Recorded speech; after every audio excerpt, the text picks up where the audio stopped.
দেখুন, জীবনে চলার পথে বিষয়টা জানেন কিনা আমি সঠিক জানি না।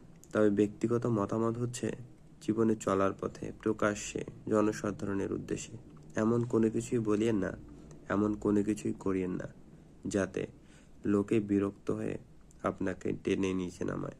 আসলে আমরা যতটা জনসাধারণকে খারাপ বলি, বোকা ভাবি, মানুষ আসলে ততটা না।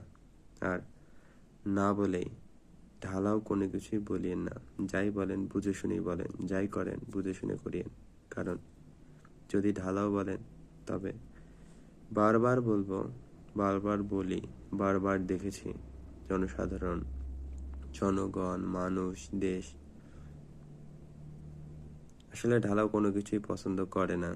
আর খারাপ কোনো কিছু তো নয়। হ্যাঁ, জনসাধারণের মধ্যে অনেক সমস্যা আছে, কিন্তু ঢালাও বলার উদ্দেশ্য এটাই যে, যে অভিযোগ করছেন সেটা সবাই, মানে সেই অভিযোগে সবাই অভিযুক্ত। কিন্তু বাস্তবতা এরকম নয়।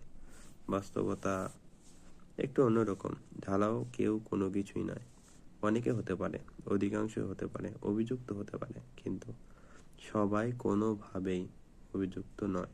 নয় বলে প্রকাশ্যে যে কোনো কিছু বলার বেলায়, করার বেলায় বুঝে শুনে বলি।